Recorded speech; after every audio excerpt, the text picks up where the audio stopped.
I'm sure I'm not the first person to have said sub 50k and family car in the same sentence. It seems to be the sweet spot when it comes to buying a set of wheels to suit your kids. This entry-level Kia Sorento S seems to tick that box then, as it starts from just $49,990 drive away as a diesel all-wheel drive version. Now whether you're a big family with a simple life or a small family who lives big, I'm sure this Sorento has all the makings to be your next family car. So let's go for a bit of a drive and explore the cabin to see exactly what it has to offer.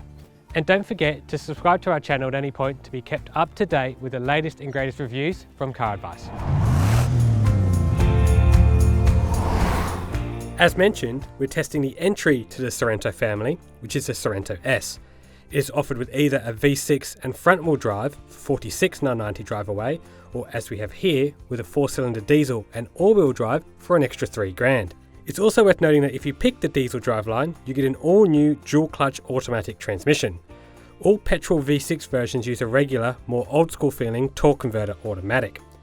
There are 3 other trims available: Sport, Sport Plus, and GT line, which tops out at $64,990 with the diesel, just in case you're wondering. We've also reviewed that car too, so be sure to check that one out if you're interested in a top spec model. Kia has a habit of kicking things up a notch with every new generation product that they launch. This new base model Kia Sorento is not even immune to that fact either. It's got a nice set of full LED headlights up front with automatic high beam switching and a detailed front grille as well. One thing that does let down the overall stylistic package are these wheels. If they're a little bit bigger, like this, I think it would suit the car perfectly.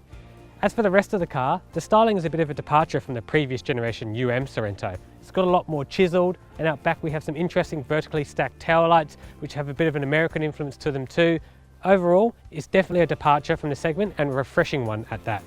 Underneath the bonnet of this all-wheel drive Kia Sorento is a new version of the 2.2 litre diesel. What's changed? Well, quite a lot in fact.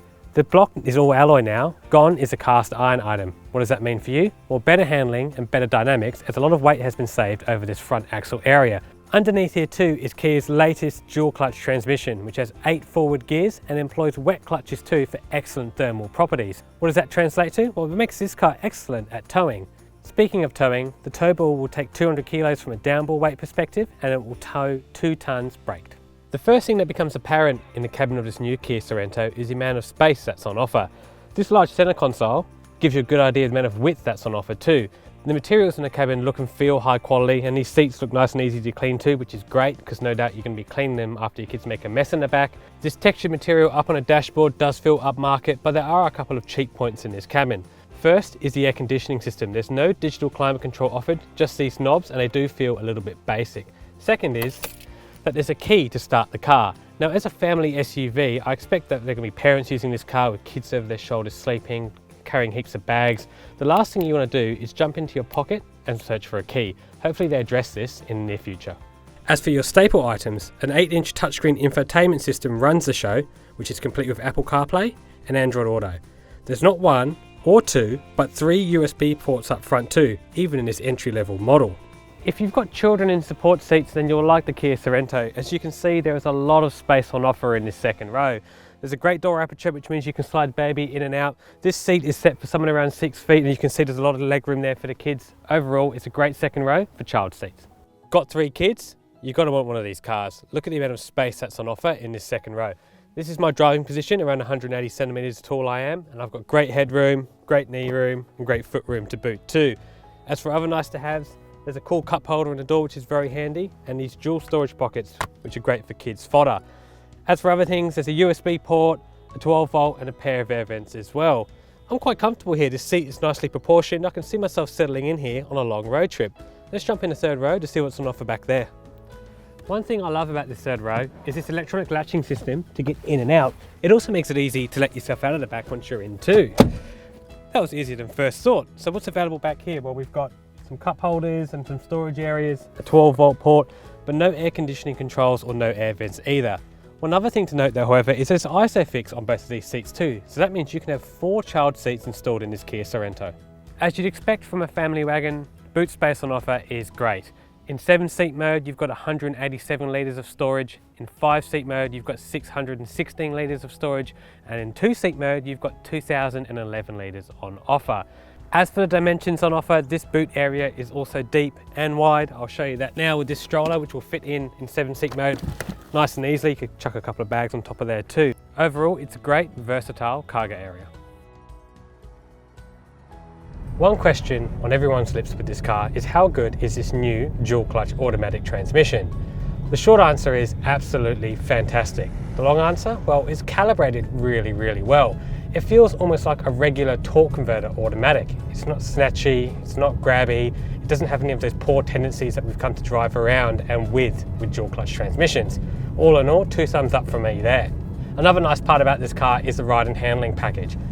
I took the time out to speak to the lead on the ride and handling for this car in Australia, and he told me they covered over 10,000 kilometers worth of driving in both here, Australia, as well as over in Namyang in Korea. So this car has had a big effort put on it for its ride and handling in this market with a local lens over the top.